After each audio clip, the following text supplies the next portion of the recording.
앞에 나온 우리 청년들 축복하고요. 하나님만 주실 수 있는 평화와 또 빛이 임하는 시간이 될 것입니다. 우리 오늘 잠언서 24장 23절에서 34절 말씀 가지고 말씀 가진 신자의 차이라는 제목으로 설교를 하려고 하는데요. 기독교는 말씀의 종교고요. 특별히 우리 교회는 말씀을 엄청 강조합니다. 근데 우리가 말씀 가지면은 도대체 뭐가 달라지는가, 무슨 차이가 생기는가에 대해서 알지 못하면 말씀 강조했는데 사실은 어떤 시험이 있어야지, 그러니까 점검이 있어야지 내가 어느 정도 정말 제대로 말씀 가졌는지 알 수 있잖아요, 그죠? 그래서 오늘 말씀 가지고 말씀 가진 신자의 차이라는 제목으로 나누려고 해요. 제목을 먼저 같이 한번 읽어보도록 하겠습니다. 읽겠습니다. 시작. 말씀 가진 신자의 차이. 잠언 내용인데요. 사실은 잠언은 가장 어려운 책입니다. 왜냐하면 한 절 한 절 다 떨어져 있는 것처럼 보이고 연결고리를 하나도 찾을 수 없었어요. 그런데 굉장히 정교하게 연결되어진 엄청난 지혜 중에 지혜거든요. 잠언은 사실 한 권이 아니고 세 권으로 구성되어 있어요. 제1권은 1장부터 9장까지고요. 서론에 해당합니다. 서론이 뭐 이렇게 길어요? 이유는요, 너무 정교하게 짜져 있는 거여서 그걸 이해하기 위한 사용 설명서가 엄청 긴 거예요. 1장부터 9장.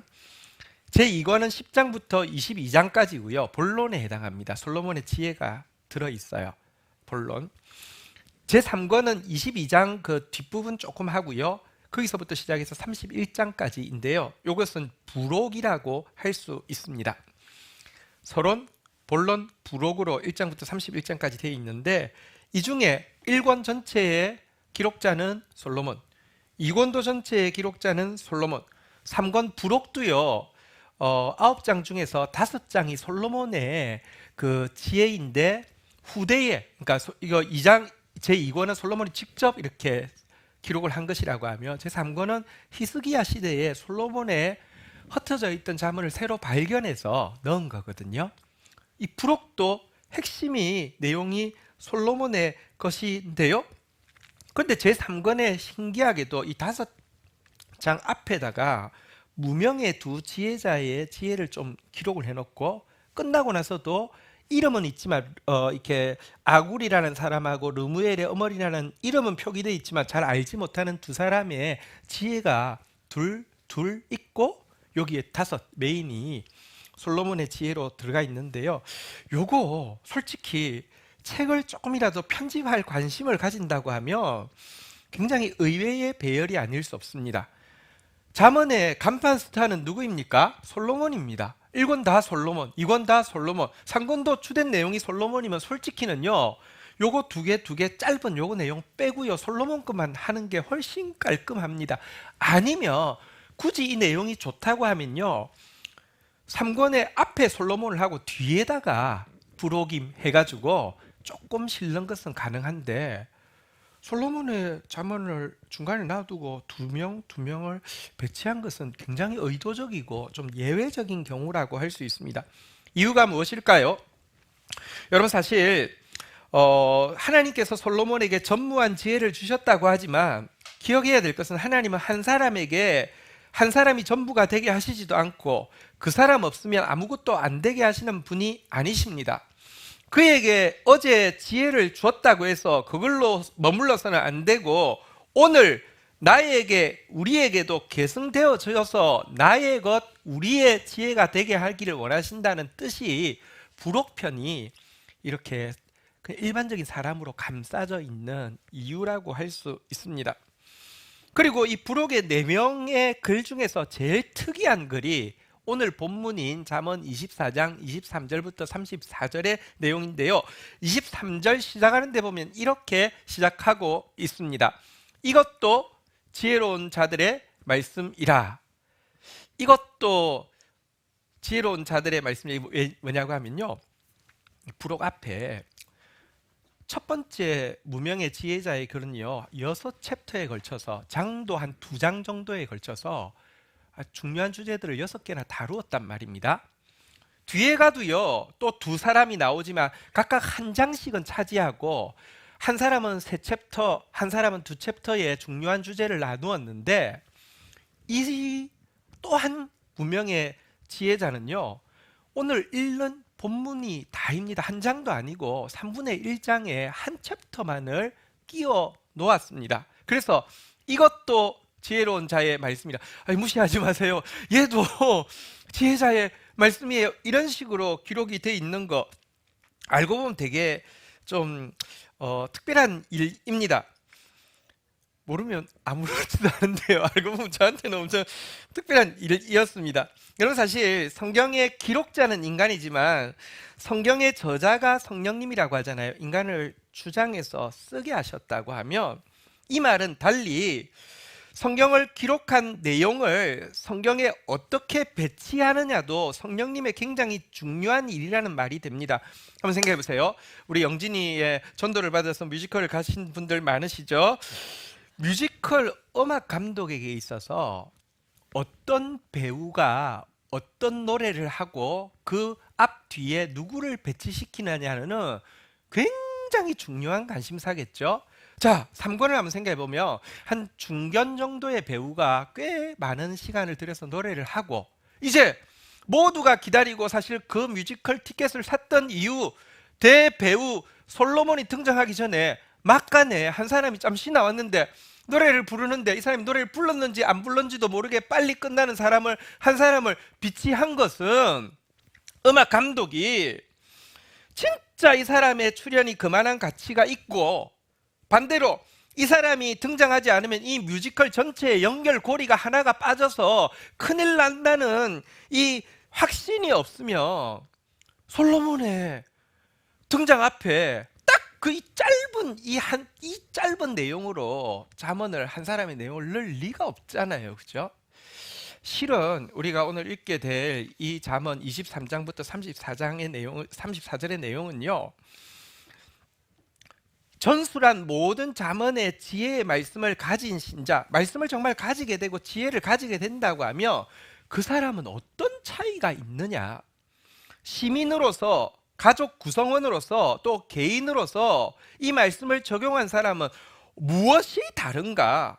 다시 말합니다. 말씀 가진 자와 그렇지 않은 자의 시민의식의 차이점, 말씀 가진 자와 그렇지 않은 자의 가정생활의 차이점, 말씀 가진 자와 그렇지 않은 자의 개인 성품의 차이점이 무엇인지를 보여주는 내용이 짧은 지혜자의 글이지만 다 들어있다는 것입니다. 달리 이야기하면 책을 만들 때 이 구성이 있는데 메인 페이지 앞에도 뭐 좀 붙잖아요. 그죠? 예를 들면 서론도 붙고 서론이가 붙잖아요. 그죠? 그리고 또 뭐 추천사 이런 것도 붙는 경우도 있고. 그런데 이게 좋은 건 아니지만 이제 그냥 익숙해서 이야기하자면 도비라 페이지라는 게 있습니다.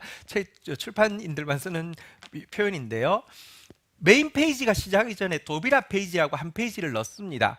그거는 이 지금 메인 페이지를 시작하기 전에 이 페이지에 이 책의 활용법, 사용 가이드 같은 것을 한 페이지로 디자인해서 넣는 도비라 페이지가 있는데 도비라 페이지는 굉장히 중요합니다. 그래서 우리 편집하는 사람들은 배열표에 보면 쭉 쓰다가 여기 도비라 이렇게 쓰는 칸이 있습니다. 말하자면 도비라 페이지에 해당하는 잠언이 오늘 23절부터 34절의 내용입니다. 자, 이제 한번 좀 보도록 하겠는데요. 아까도 이야기한 대로 세 가지 주제를 다룰 겁니다. 그리고 점점 거시적에서 미시적으로 들어가는데요. 말씀 가진 자의 시민의식의 차이, 말씀 가진 자의 가정생활의 차이, 말씀 가진 자의 개인 성품의 차이, 이런 식으로 글이 나가고 있음을 보게 됩니다. 첫 번째는 23절부터 26절까지는 말씀 가진 사람의 시민의식의 차이, 국가의 국민으로서 어떤 의식을 가지고 살게 되는지를 다루고 있는 내용입니다. 아니, 말씀은 그냥 우리가 개인적으로 좀 더 신실해지고 현명해지고 평안을 얻고 잘 되는 정도에 쓰는 것 아닙니까? 아니요. 이 말씀은 한 나라와 온 열방과 전 우주 전체를 온전하게 하는 법칙이 말씀입니다. 그래서 말씀이 들어오면요, 우리가 국가의 시민으로서 어떤 의식을 가지고 살아야 하는지를 변화를 일으킵니다. 한번 보도록 하겠습니다. 23절 이제 그 본론을 한번 보겠습니다. 낯을 보아주는 것이 재판할 때에 낯을 보아주는 것이 옳지 못하니라. 24절 같이 한번 읽도록 하겠습니다. 시작. 악인에게 내가 옳다 하는 자는 백성에게 저주를 받을 것이요 국민에게 자, 무명의 지휘자가 23절에 보니까요. 교훈하는 내용은 먼저 재판하는 사람들에게 교훈합니다. 재판할 때 사람 낯을 보고 하는 것은 옳지 못하다라고 지적합니다. 여기 낯은 아마도 부자나 권력 있는 사람을 이야기할 확률이 높겠죠. 부자와 권력 있는 사람의 비리를 대충 덮어두거나 혹은 반대로 돈도 힘도 없어 보이는 사람의 탄원을 무성의하게 넘기는 재판을 해서는 안 된다라는 권면으로 시작하고 있는데요. 물론 이 낯이 정확하게 부자다 혹은 권력자만을 이야기한다 이렇게 이야기하는 것은 잘못된 것입니다. 공산주의자가 부자는 전부 악이고 가난한 자는 전부 선이라고 주장하는 것처럼 권력자는 무조건 악이고 약한 자는 무조건 선이라고 가르치는 게 성경의 가르침이 아닙니다. 레위기 19장 15절에 보면 이렇게 이야기하고 있습니다. 너희는 재판할 때 불의를 행하지 말며 가난한 자의 편을 들지도 말고 세력 있는 자라고 두둔하지도 말고 공의로 사람을 재판하라. 성경은요 절대로 사람 가난해 보인다고 저 사람 무슨 천사 같을 거야. 그렇지 말라는 건데 그건 불이라는 것입니다.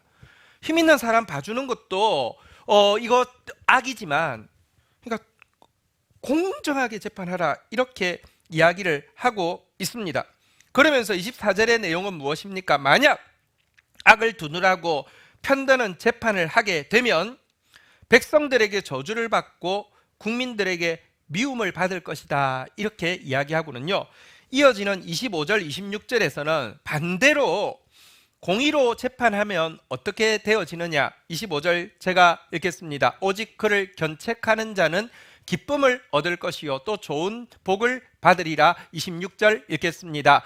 26절입니다. 시작. 적당한 말로 대답함은 입맞춤과 같으니라. 반대로 25절에 나오는 대로 악인을 옹호하지 않고 여기 견책한다는 말은 올바르게 판결한다는 뜻입니다. 올바르게 판결하는 나라 정권은 국민들의 기쁨을 얻고 여기 좋은 복을 받을 것이라 했는데 이 좋은이라는 단어는 하나님께서 천지를 창조하시고 보시기에 좋았더라 할 때 그 단어인데요. 하나님 눈에 보이기 좋기 때문에 하나님이 예비하신 일반 은총적인 복을 그 나라가 정권이 받게 된다 이런 말씀이 됩니다. 그러면서 26절은 정말 특별한 말씀인데요. 우리 한 번 더 26절 같이 한번 읽어볼까요? 시작. 적당한 말로 대답함은 입맞춤과 같으니라.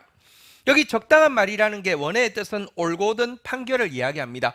올곧은 판결을 내리는 것은 무엇과 같다고요? 입맞춤과 같다. 여기 입맞춤 사실은요 예배라는 단어 원어의 뜻에 입맞춤이라는 뜻이 있습니다. 생각해보면 예배란 하나님과 사랑을 나누는 시간이기 때문에 하나님과 입맞춤하는 시간입니다. 그렇게 생각한다고 하면 이게 무려 무슨 뜻이 되냐고 하느냐면 올곧은 재판을 하면은 그것은 그것 자체로 하나님께 드리는 산 예배와 같은 것이다 라고 이야기하는 것입니다. 엄청난 이야기입니다.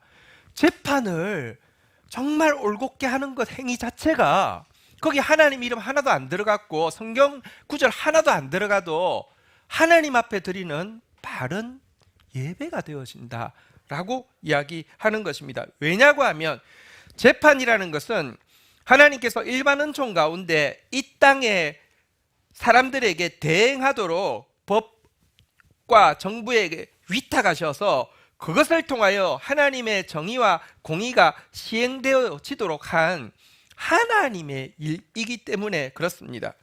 이 때문에 말씀 가진 신자가 반드시 가져야 되는 판별 기준이 있습니다.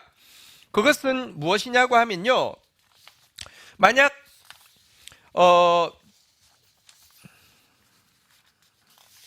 만약에 올곧은 재판이 시행되어진다고 하면 그 정부가 예를 들어 내가 별로 좋아하지 않는 정부라 할지라도 하나님 말씀이 이 땅 가운데도 좀 적용되어져 가는구나 라고 분별하는 것이고 반대로 내가 아주 좋아하는 정부라 할지라도 올바른 재판이 진행되지 않고 있으면 이거 하나님의 말씀이 지금 이 땅 가운데 제대로 적용되어지지 않고 있구나 하는 기준의 분별을 가져야 된다는 것입니다.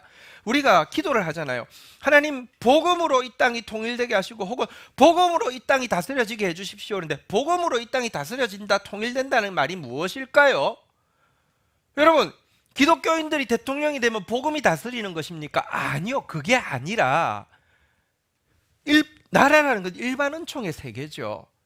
여기에 말씀이 통하며, 말씀이 통한다는 것은 올바른 재판이 시행되어지면 그만큼 하나님의 통치가 가깝다라고 보는 것, 이것을 이야기하는 것입니다. 사실은 성경은 명백히 이야기합니다. 재판 행위는 하나님께 속한 것이라고요. 성경이 이야기합니다. 재판은 하나님께 속한 것인즉 너희는 재판할 때 외모를 보지 말고 귀천을 차별 없이 듣고 사람의 낯을 두려워하지 말 것이며 라고 이야기합니다. 재판은 하나님의 일입니다. 그래서 시편에 와보면요, 재판하는 사람들을 신들이라고 이야기하고 지존자의 아들이라고 이야기합니다. 재판관이 뭐길래 신들이라고 이야기합니까? 하나님의 일을 대행하게 맡겼기 때문에 라고까지 강조하고 있습니다. 물론 알아야 될 것이 있습니다. 이 세상에 있는 나라와 그것을 경영하는 어떤 조건도 하나님 나라처럼 절대 선도 아니고 반대로 사탄의 나라처럼 절대 악도 아닙니다. 여러분이 아무리 좋아하는 정권 혹은 그 정부가 아무리 잘하고 있다 하더라도 세상 나라가 마치 천국이 이루어진 것처럼 열광해서는 안 됩니다. 여러분이 싫어하는 정권 혹은 그 나라가, 그 정권이 정말 엉망으로 하고 있다 하더라도, 실질적으로 그것 때문에 너무 큰 피해를 보고 있다 할지라도 그것 지옥에 비하면 아무것도 아닙니다. 너무 비관할 필요도 없습니다. 신자는 좌로도 우로도 치우친 존재가 아니고요, 그 위에 있는 하나님의 말씀이 이루어지기를 구하고 하나님의 기준을 가지고 그 땅을 분별하고 중보하는 존재라는 것입니다. 그러나 한 가지 반드시 기억해야 할 것은, 하나님께서 일반 은총적으로 법에다가 정권에다가 재판을 맡겨두셨기 때문에 만약에 법과 재판이 악용되고 악을 두둔하거나 옹호하는 데 사용되어진다고 하면 하나님이 개입하셔서 그 정권은 백성의 미움을 받고 하나님의 심판 가운데 무너지게 하시는다는 것과 반대로 법과 재판이 공정하게 진행되려고 애쓰게 된다고 하면 백성들의 기쁨이 되고 하나님께서 약속하신 복을 받게 된다는 점입니다. 이 때문에 기독교인에게 말씀의 기준이 세워지고 말씀이 들어오게 되어지면 어떤 시민의식의 변화가 있느냐? 공정한 재판이 이루어지게 되면 비록 내가 좋아하는 정권이 아니라 할지라도 그것에 대해서는 가장 기뻐할 수 있는 사람이 되어야 되고, 반대로 불의한 재판이 시행되어지고 있으면 개인적으로는 내가 그 정권을 좋아한다 할지라도 이것은 큰일 난 것이고 하나님의 진노를 살 일임을 알고 가장 분노하는 사람이 되어야 된다는 것입니다. 또 사법부에 있는 크리스찬들이 정말 하나님의 말씀이 그들의 판단의 기준이 되어져서 하나님을 백으로 삼았으니 강한 자라고 해서 눈치 보지도 않고 약한 자라고 해서 무시하지도 않고 그들의 재판 행위가 하나님을 향한 예배의 행위가 되어질 수 있도록 중보하는 것, 이게 크리스찬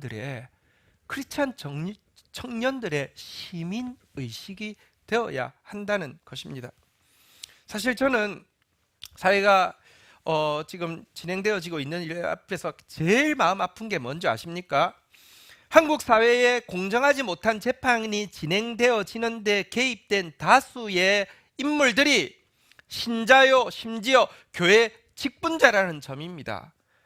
신자고 교회 직분자, 사법 어떤 중요한 위치에 있는 사람들, 그분들은 좋은 학교에 진학하고 어려운 시험을 통과하고 승승장구해서 높은 위치에 올랐기 때문에 아마도 교회에서 자라는 과정에서 사람들은 다 믿음 좋은 사람이라고 여겼을 것이고, 아마도 그들은 교회 앞에 나와서 간증을 하면서 하나님께 영광 돌립니다라고 할 때 우리 인간적으로 생각해 보세요. 우리 교회에 있는 성도가 지금 장로님이 되셨는데 그분이 법무부 장관이 되셨는데 와서 다 간증하면서 자기 청년 수련회 와가지고 내 공부할 때 이렇게 했고 막 이렇게 해가지고 막 이렇게 해가지고 하나님 이 자리까지 높여주셨다 하나님께 영광 돌립니다. 와 안 하겠냔 말이에요. 그래서 상주 굉장히 높습니다. 그런데 정작 그가 그 자리 하나님의 대행의 자리에 하나님의 맡겨주신 재판 바로 감당하라고 한 그 자리에 누구보다도 권력자의 낯을 살피고 힘없는 자들을 짓밟고 냉대함으로 잘못된 재판을 하고 있다고 하며 하나님께 영광 돌린 것이 아니라 차라리 비신자가 그러면 나은데 신자가 그랬다고 하며 하나님을 모욕하는 행위가 아닐 수 없다는 거 인식하고 있어야 합니다. 말씀 가진 사람의 시민의식이 우리가 한국교회가 실패한 이유가 그냥 신앙을 개인화시켰어요. 그냥 기도 많이 하면 돼. 그냥 기도만 해. 아닙니다. 그렇지 않습니다. 하나님 나라를 먼저 구하는 신자들은 국가에서도 여러분 하나님의 공의와 정의가 이루어지기를 누구보다도 기도하고 누구보다도 기뻐하거나 누구보다도 싸우는 사람이 되어야 한다는 것입니다. 자, 이제 이어서 27절부터 30절 보겠는데요. 우리 뭐 이럴 수 있어요. 거시적으로 국가의 어떤 정의에 대해서 엄청 관심 많은데 개인 가정 생활이 다 무너진 사람이 있어요. 그 정의는 가짜입니다. 성경은 그렇게 이야기하지 않습니다. 27절부터 29절은 하나님의 말씀을 가진 자의 가정 생활이 세상 사람의 그것과 어떤 차이가 있는지 보여주는 부분인데요. 먼저 27절 같이 한번 읽도록 하겠습니다. 읽겠습니다. 시작. 내가 내 일을 밖에서 다스리며 너를 위하여 밭에서 준비하고 그 후에 내 집을 세울지니라. 자, 여기 보니까 내 집을 세운다는 것은 가정을 세운다는 걸 이야기하죠. 근데 가정을 세우기 전에 두 가지 먼저 해야 될 일이 있네요. 한번 따라하겠습니다. 내 일을 밖에서 다스리며 또 한번 따라하겠습니다. 너를 위하여 밭에서 준비하고. 밖에서 다스리고 밭에서 준비하라. 이게 무슨 말일까요? 여러분 성경을 읽다 보면 이렇게 무슨 말인지 좀 느낌이 안 올 때가 있어요. 고민하지 마시고 쉬운 방법이 있습니다. 한글 성경, 우리가 읽은 성경을 직역 성경이라고 합니다. 원어대로 번역한 것입니다. 그런데 의역 성경이라는 것은 그래 번역해놓고 나서 그게 무슨 뜻일까 하면서 조금 더 풀이한 걸 의역 성경이라고 합니다. 의역 성경을 한번 보시면 고민하는 것보다 훨씬 빠릅니다. 이렇게 해놨네요. 바깥 일을 잘 처리하고 밭일을 잘 살핀 후에 내 가정을 세우라 이렇게 되어 있습니다. 약간 쉬워지긴 했는데 여전히 무슨 말인지 잘 모르겠네요. 자, 먼저 밖에서 다스리라 혹은 바깥 일을 잘 처리하라. 이게 무슨 말일까요? 하나님의 말씀 가진 자가 하나님의 말씀이 통하는 가정을 세우기 위해서는 그런만 하면 무조건 잘 될 거야 이렇게 착각하지 말고 결혼 전에 밖에서 다스린다. 다시 말하면 결혼 전에 내가 맺고 있는 원가정과 잘 지내고 친구와 동료와의 관계를 원만하게 가질 수 있는 훈련부터 하라는 것입니다. 가정을 건강하게 세우기 위한 최고의 준비는 성숙한 대인관계입니다. 원가정에서의 문제, 친구 관계에서의 문제, 직장 생활에서의 문제를 해결하지 못한 상태에서 결혼을 도피처 삼고 결혼하게 되어지면요, 또 하나의 우리 아버지는 교회 다닌다고 하는데 뭐 저래? 그리고 그 가정 안에서 무슨 김일성보다 더한 독재자가 되어서 가정 안에서 공의와 정의가 가장 통하지 않는 또 다른 가정을 만들 뿐입니다. 밖에서 다스리며. 여러분 결혼하기 전에는 두 사람은 다 커플이 씌워져 있어서 뭐라 해도 통하는데 같이 부모 욕하고 같이 친구 욕하고 그때는 죽이 맞는데 나중에 커플 벗겨지면 자기들끼리 그럴 수밖에 없어요. 그게 밖에서 다스리라는 뜻이고요. 두 번째 한번 따라하겠습니다. 밭에서 준비하고. 결혼 준비를 밭에서 어떻게 합니까? 이 부분은요, 경제적인 부분에 대한 책임감과 그 책임감이 마음에만 있는 게 아니라 삶에 있게 하라는 뜻이죠. 이 말이 돈 많이 무조건 벌어야 된다는 것이 아닙니다. 좋은 신랑감 신부감은 돈 많이 버는 사람이다. 돈 많이 벌지 않는 사람은 만나지도 마. 이런 뜻 아닙니다. 솔직히 말하면 우리가 부자 되느냐 가난하게 사느냐는 딱 뭐 우리 노력에 100% 걸려 있는 게 아니에요. 어떤 사람은 재정으로 하나님을 섬길 사람은 또 웬만하면 또 부자가 되고요. 어떤 사람은요, 재정이 아니라 삶으로 또 이렇게 섬겨야 될 사람이나 혹은 다른 사람들의 아픔을 위로할 게 하나님의 부름이면요, 또 좀 다르게 삽니다. 부자 되느냐, 돈 많이 버느냐, 이거는 솔직히 어떻게 할 수 없지만, 결혼 전에 결혼 준비에 중요한 게 뭐냐고 하면 경제 생활에 대한 책임감을 가지고 최선을 다하는 자세는 절대로 놓아서는 안 된다는 것입니다. 여기 형제들도 마찬가지고 자매들도 마찬가지고요. 믿음만 있다고 되는 게 아니라요, 이 부분에 대한 책임감이 몸에 배어 있어야 합니다. 대부분이 맞벌이를 하겠지만 예를 들어 뭐 그렇지 않다고 하면 경제생활 하는 배우자는 최선을 다해서 가족을 부양하기 위해서 노력하는 자세를 갖추어야 하고, 가사를 맡은 배우자는 배우자가 벌어온 재정으로 사치하지 않고 지혜롭게 알뜰하게 책임감 있게 쓰는 자세를 갖추고 훈련해야 한다는 것입니다. 이 준비가 너무 안 돼서 결혼해가지고요, 재정 문제로 파탄 나는 경우도 적지 않습니다. 그 훈련해야 합니다. 사랑의 중요한 한 요소는 책임감이죠. 사랑한다는 말은 매일 하는데 경제적인 부분에서 전혀 무책임한 사람, 사랑하지 않는 것입니다. 사랑 아닙니다. 어쨌든 이 두 가지 성결 과제를 해결하고 결혼하라고 이야기합니다. 그러지 않으면 그 가정에서 자라는 아이들은 부모라는 단어를 떠올릴 때마다 이런저런 상처를 떠올릴 수밖에 없다는 걸 기억해야 하는데요. 자, 그렇지만 이거 두 개 준비 잘 해가지고 가정이 세워지고 나면 이제는 아무 문제 없나요? 아닙니다. 28절, 29절 한번 좀 보도록 하겠습니다. 교독합니다. 너는 까닭 없이 내 이웃을 쳐서 증인이 되지 말며 내 입술로 속이지 말지니라. 29절 같이 한번 읽도록 하겠습니다. 시작. 너는 그가 내게 행함같이 나도 그에게 행하여 그가 행한 대로 그 사람에게 갚겠다 말하지 말지니라. 자, 여러분, 가정이 세워지고 나면 한 가지 참 그 함정이 있습니다. 뭐냐고 하면 가족 이기주의에 빠지기가 굉장히 쉽다는 것입니다. 우리 읽었던 28절 보십시오. 여러분, 우리가 개인이라고 하면, 신앙을 가진 개인이라고 하면 거짓 증거를 하라고 하면 양심의 가책이 들어서 참 힘듭니다. 혹은 29절에 나오는 대로 누군가 나에게 해를 끼쳤다 하더라도 나 너 절대 용서하지 않을 거야. 네가 했던 것 그대로 갚아줄 거야. 용서 안 해. 이렇게 이야기하고 나면 마음에 가책이 생겨요. 자꾸 용서해야 될 것 같고 아닌 것 같고 막 마음이 힘들어요. 개인적으로는 그래요. 그런데 신앙이 있다 할지라도 여러분, 거짓말하는 게 자연스러워지고 혹은 보복하는 것, 절대 용서할 수 없는 게 자연스러워지는 한 가지 명분이 있습니다. 뭔지 아십니까? 가족을 위해서라면 이라는 명분이 붙으면 엄청 쉬워집니다. 가족 위해서는 거짓말할 수 있어요. 가족 위해서는 내가 당한 거는 내가 용서할 건데 가족은 건드리지 마! 절대 용서하지 않을 거야! 이렇게 되기가 얼마나 쉬운지 모릅니다. 교회 안에서도요, 나중에 여러분들이 결혼을 하고 나면, 나중에 이제 교회를 구성하고 나면 가끔 교회 안에서 싸움이 나는데 싸움은 단순한 것입니다. 감히 내 남편한테 X표를 던졌어. 투표할 때 내 아내를 권사 못되게 했어. 그때부터는 그냥 막가파로 싸우는 경우 너무 많이 봅니다. 아니, 이거는요, 말씀의 기준을 떠나서 일반적인 옳고 그름도 오간데 없이 막 갑니다.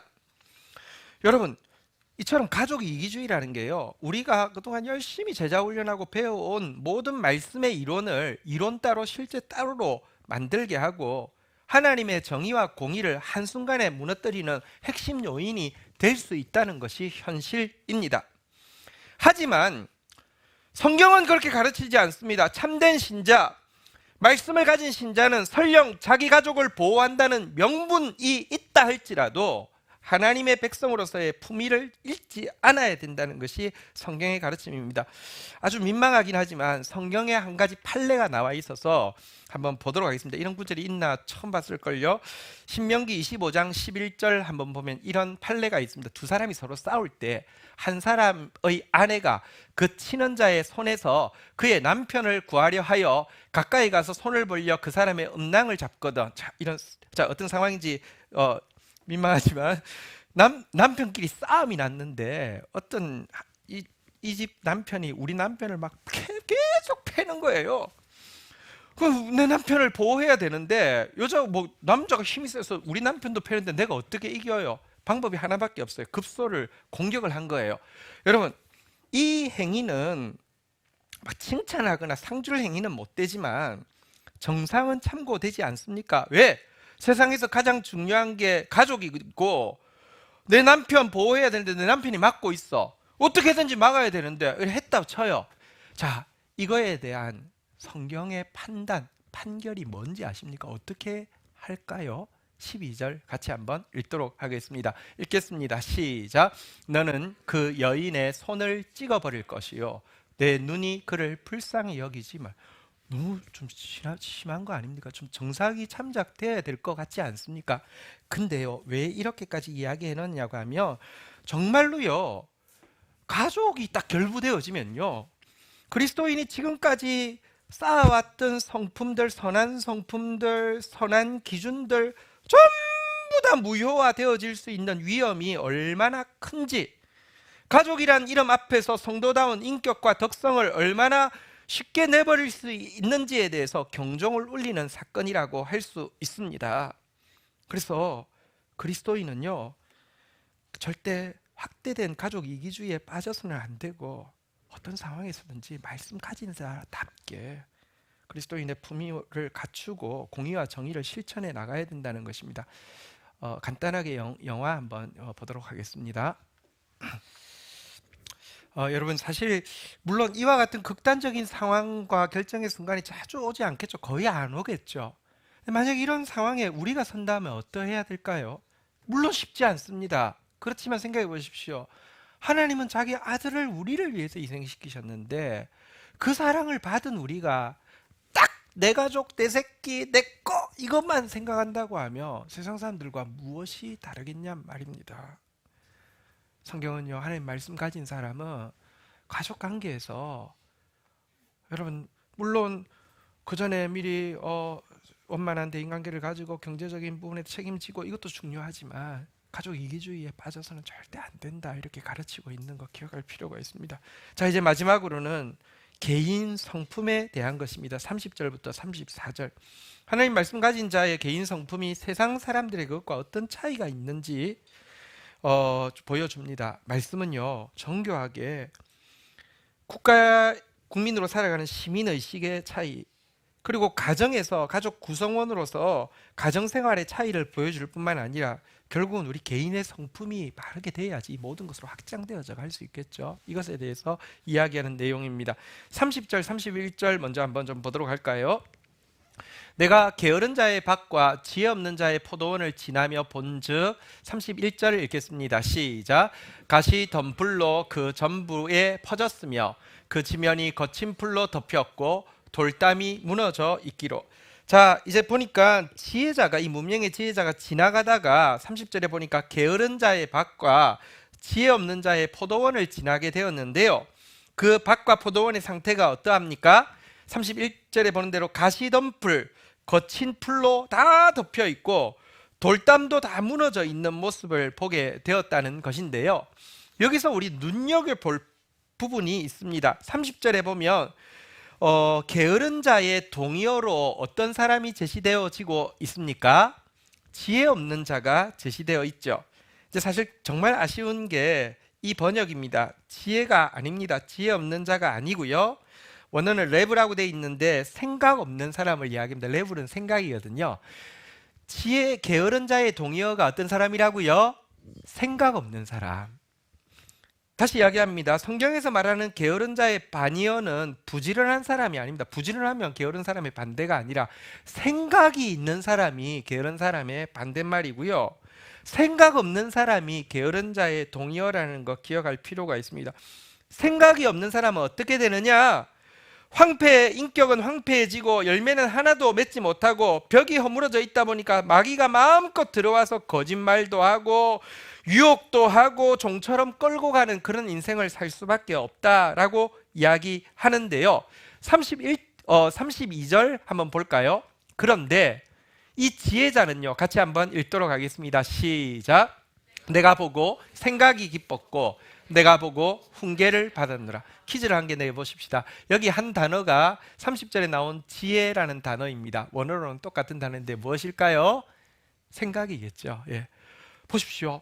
한 사람은 생각이 없어가지고요, 아무 생각 없이 있다가 인격이 황폐되고요, 열매 못 맺고 사단의 놀이터가 된 데 비해서 이 사람은 자기 일도 아닌데 그런 사람을 보면서도 한번 따라하겠습니다. 생각이 깊었고 훈계를 받았노라. 그 남의 일을 보면서도 타산지석으로 삼아서 깊이 생각하고 왜 저럴까 생각하고 훈계를 받았다라고 이야기를 하고 있습니다. 나치 학살은 인류 역사에 있었던 가장 무시무시한 사건 중에 하나인데요. 이 사건의 주범으로 아이히만이라는 사람이 잡혀서 재판받는 과정을 책으로 쓴 것이 예루살렘의 아이히만이라는 책이 있습니다. 예루살렘으로 잡아와가지고 재판을 했거든요. 그런데 이 책에서 저자가 이야기하는 핵심 주제가 두 가지인데요. 첫 번째가 악의 평범성입니다. 한번 따라하겠습니다. 악의 평범성. 그 많은 사람을 죽인 삭살 원흉의 재판을 가까이서 지켜본 저널리스트가 발견한 깜짝 놀랄 사건은 그 사람이 악마가 아니라 너무나 멀쩡한 사람이며 내가 가까이 이웃으로 지냈다고 하며 저 사람 참 성실해, 저 사람 참 좋은 사람이야 라고 했을 만한 사람이었다는 점입니다. 악은 멀리 있지 않습니다. 우리 안에도 있고요. 악은 아주 평범합니다. 그래서 참 누가 악마처럼 보이면 막 단죄도 하고 나도 조심도 하겠는데 그렇지 않다는 거예요. 악의 평범성. 그런데 이 재판 과정에서 이 저널리스트가 아이히만과 같은 악인의 한 가지 중요한 특징을 발견했습니다. 그게 이 책의 또 한 가지 주제인데요. 한번 따라하겠습니다. 사유의 불능성, The Inability of Thinking인데요. 그러니까 생각을 할 줄 모른다는 거예요. 생각하기를 싫어한다는 거예요. 재판 과정에서 이 아이히만이 가장 많이 한 말은 나는 모릅니다. 당신 그거 어떻게 생각해요? 생각해 본 적 없는데요. 시킨 것을 한 것 뿐입니다. 아니, 아무리 생각이 없어도 그렇지 그렇게 수많은 사람을 비참하게 죽이면서도 아무 생각도 안 했다고요? 예, 아무 생각도 안 할 수 있습니다. 그래서 성경은요, 생각의 게으름을 죄라고 이야기하고 있고요, 사유의 불능성을 악의 핵심이라고 이야기하고 있는 것입니다. 하나님 말씀 가진 사람의 차이가 뭐냐? 다시 한번 따라하겠습니다. 생각이 깊었고 깊이 생각할 수 있는 사람이 되는 것입니다. 이 사람이 그 생각이 없는 사람을 보면서 깊이 생각한 결과 가지게 된 훈계, 가지게 된 교훈의 내용이 33절, 34절에 나오는데요. 한번 볼까요? 교독하겠습니다. 내가 좀 더 자자, 좀 더 졸자, 손을 모으고 좀 더 누워 있자 하니 34절 같이 읽겠습니다. 시작. 내 빈궁이 강도같이 오며 내 곰핍이 군사같이 이르리라. 자, 그가 받은 훈계는 뭐냐고 하면 그 게으른 사람, 생각 없는 사람이 평소에 가장 많이 했던 말이 33절에 나오는데요. 한번 따라하겠습니다. 좀 더 자자, 좀 더 졸자, 좀 더 누워있자. 좀 익숙한 표현 아닙니까? 여러분들도 시험 치기 전날 밤에 얼마나 이 말을 많이 했습니까? 조금만 더 자자, 조금만 더 졸자, 조금만 더 누워있자 많이 했잖아요. 그죠? 물론 이 말대로 이것은 육체적인 졸음을 이야기하는 면도 있습니다. 하지만 성경에 보면요, 어리석은 다섯 처녀 이야기할 때도 이런 뉘앙스가 나타나고 있는데요, 영적인 졸음에 빠지는 것을 이야기하는 부분이 더 많습니다. 무슨 말이냐고 하면요, 아무 생각 없이도 신앙생활 잘할 것 같죠? 그런데요, 아무 생각 없이 신앙생활 하면요, 영적으로도 졸음에 빠지고 잠에 빠지게 되고요, 이렇게 영적으로 졸음에 빠지고 잠에 빠지면 34절에 보니까요, 빈궁이 무엇과 같이 온다고요? 강도같이 온다. 강도같이 온다는 건 갑자기 온다는 거예요. 강도가 자, 저 100m 후에 지갑을 훔칠 예정이오니 조심하시기 바랍니다 하고 안 가져가잖아요. 그죠? 갑자기 오잖아요. 그죠? 곰핍이 뭐같이 온다고요? 군사같이 와요. 여러분, 민간 마을에 군대가 팍 쳐들어오면요, 이거 저항할 수가 없어요. 내가 싸움 잘해도 소용없어요. 태권도 해도 소용없어요. 군대가 들어오면 게임 끝이에요. 무슨 말입니까? 영적으로 생각 없는 사람은요, 영적인 빈곤과 궁핍이 오는데 갑작스럽게 저항할 수 없이 오게 된다는 말입니다. 그래서요, 정말 말씀 가진 신자의 특징이 무엇이냐? 생각 없는 사람 아니고 영적인 잠에 빠져 있는 사람이 아니고 애써서 생각하는데 뭘 생각하느냐? 하나님 말씀을 생각하는 것입니다. 하나님 말씀을 연구하고 하나님 말씀을 묵상하는 것입니다. 여러분, 개인적으로 막 상상의 나래를 많이 펴는 생각을 하라는 게 아닙니다. 거기서 나올 수 있는 거 아무것도 없어요. 별거 없어요. 스님들을 존중하는 것이 아닌 것은 아니지만 한가하면서 내가 나는 누구인가 뭐 해도 솔직히 여러분, 나를 지으신 하나님을 알지 못하는 상태에서 나에 대해서 아무리 파가도 거기에요. 그리스도인의 생각의 핵심은 무엇이냐? 말씀을 연구하고 묵상하는 것입니다. 그러면 정말 내 생각이 깊어지고요, 그 깊어진 생각 가지고 그 말씀 가지고 기도하게 되어지면요, 여러분, 내가 말씀을 읽었어도, 그리고 내가 이게 하나님 뜻이구나 깨달았다 하더라도 잘못 깨달을 수도 있어요. 근데 기도를 해보면 표시가 납니다. 이게 하나님 뜻인 줄 알고 기도를 해도 그게 뜻이 아니면 조금 하다가 기도가 멈추게 되는데요, 아주 작은 빛이라도 정말 하나님의 뜻을 가지고 기도하기 시작하면 점점 더 그 불길이 들불처럼 번져나가고요, 그게 내 생각으로 멈추는 게 아니라, 내 입에서 나온 말로 멈추는 게 아니라 성령의 생각으로 승화되어서 성령의 능력이 나타나게 되어서 열매를 맺게 하신다는 것입니다. 이게 그리스도인들이 개인의 성품의 차이입니다. 그리스도인들은 생각하는 사람들입니다. 예수님께서 비유하실 때마다 생각해보라, 생각해보라, 생각해보라, 생각해보라고 하는데 그리스도인들만큼 덮어놓고 믿는 사람이 없어요. 괜찮아, 찬양. 그래서 보면요, 기가 막힌 게 찬양할 때는 막 하다가 설교 시간 다 졸아요. 그게 가능한 게 생각 없으니까 그래요. 그렇지 않습니다. 그리스도인들은 생각하는 사람들입니다. 하나님의 말씀을 생각하는 사람이고요, 그 말씀 붙잡고 기도하는 사람입니다. 오늘 이 무명의 지혜자의 이 짧은 글이지만 이거는 말씀 가진 자가 어떤 차이가 있는지 너무 잘 보여줍니다. 국민으로서는 어떻게 달라야 하며, 가족 구성원으로서는 어떻게 달라야 하며, 개인적으로는 또 어떻게 달라야 하는지 보여줍니다. 우리 오늘 이 말씀 가지고 한번 찬양하고 나가려고 하는데요, 사실 여러분, 히틀러를 가장 많이 지지한 사람이 누군지 아십니까? 독일의 교회입니다. 하나님이 이 민족을 구원하시기 위해서 메시아를 세우셨는데 그가 바로 히틀러라고 찬양하고 옹호하고 대변했던 게 독일 교회입니다. 왜? 자기에게 유익이 있으니까. 지금 독일 민족이 막 침체되어 있을 때 이 사람 시키는 대로 하면 뭐가 될 것 같으니까, 그 돼야지 교회도 교인들이 늘어나고 와 교회도 힘을 얻고 뭐 이럴 것 같으니까 지지했단 말이에요. 그런데 그때 한 사람 본회퍼, 하나님의 기준에서 벗어난 거는 무조건 아무리 좋아 보여도 아니라고 이야기할 수 있고, 그것 때문에 독일인인데 감옥에 갇혀가지고요, 독일인이어도 최고 가문에서 최고 엘리트였는데요, 결국 사형을 당하게 되죠. 그런데 사형당하기 며칠 전에 편지에 쓴 내용을 노래로 옮긴 것이 이 노래이고요, 우리나라에 이제 이 노래가 있긴 있는데 번역이 정말 잘못되어 가지고 무슨 말인지 하나도 잘 모르겠더라고요. 그래서 원래 그분의 편지를 중심으로 다시 번역한 것이 저희 교회에서 부르는 노래입니다. 우리 본해퍼가 말씀 가진 사람으로서 어떻게 살아냈는지 같이 한번 노래하면서 주님 앞에 기도를 심는 시간 가지겠습니다. 다 함께 자리에서 일어서시겠습니다.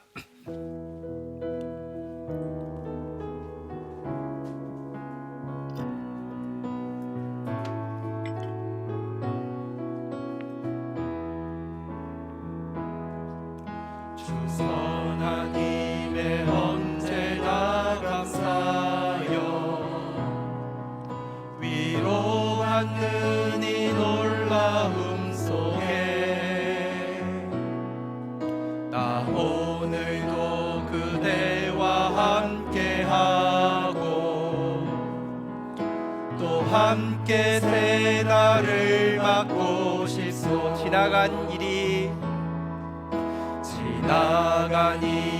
마음 괴롭히고 오늘의 짐에 짓눌리지만 주 예비하신 구원을 주소서. 이 싸우는 우리 영혼 속에 그 선한 힘에 보호받으며 믿음의 새 일들을 꿈꾸네. 밤에도 낮에도 주 함께 계셔 매일매일을 새롭게 하네. 주께서 우리에게 넘치도록 쓰디 쓴 고난의 잔 주시며 선하신 당신의 손으로부터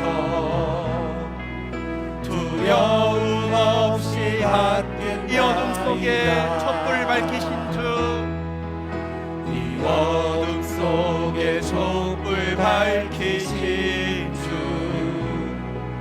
우리 안에서 타오르소서. 모두 하나가 되게 하옵소서. 우린 믿네 참 빛의 승리. 아멘. 그 선한 힘에 보호받으며 믿음의 새 일들을 꿈꾸네. 밤에도 낮에도 주 함께 계셔 매일. 우리 한 번 더 고백할 때 이 어둠 속에 촛불 밝히신 주 고백하며 나가겠습니다. 이 어둠 속에 촛불 밝히신 주, 우리 안에서 타오르소서. 모두 하나가 되게 하옵소서. 우린 믿네 참 빛의 승리를. 그 선한 힘에 보호받으며 믿음의 새 일들을 꿈꾸네. 밤에도 낮에도 주 함께 계셔 매일매일을 새롭게 하네. 아멘. 자리에 앉으시겠습니다. 이 시간 우리 같이 한번 기도하십시다. 하나님, 우리에게 말씀을 가지게 해주셔서 감사합니다. 말씀 가진 자로서의 시민의식 가지게 하여 주십시오. 말씀 가진 자로서의 가정생활 하게 하여 주십시오. 말씀 가진 자답게 개인 성품이 변화되어지게 하여 주옵소서. 이 어두운 세상에 우리를 통하여서 촛불 하나 들게 하시고 참빛의 승리를 외치게 하여 주신 주님, 그것을 보게 하여 주옵소서. 우리 다 함께 주의 이름 고백하며 기도하는 시간 가지도록 하겠습니다. 세상이 너무 어둡고 크리스찬들마저도 너무 어둠에 익숙할 뿐 아니라 어둠을 더하고 있는 이때에 하나님, 유일하게 이 어두운 세상에 주신 빛이 주의 말씀일진데 말씀 가진 자답게 살 수 있도록 도와주시옵소서. 그래서 우리가 들어가는 곳마다 개인의 삶에서 어둠이 쫓겨나며 가정에서 상처와 어둠이 쫓겨나며 이 땅 가운데서 어둠이 쫓겨나며 열방 가운데서 어둠이 쫓겨나는 하나님의 사람들 되어질 수 있도록 은혜를 더하여 주옵소서. 특별히 신음하고 고통하고 있는 터키의 땅, 또 우크라이나의 땅을 위해서 공동체가 함께 마음 모아 기도합니다. 하나님, 불쌍히 여겨 주옵소서. 하나님, 그 땅 가운데 주의 구원을 이루어 주옵소서. 이 땅 가운데서 칼과 창이 보습과 낫으로 변하는 참된 평화의 나라가 이루어지게 하여 주옵소서. 예수 그리스도의 이름으로 기도 올립니다. 아멘.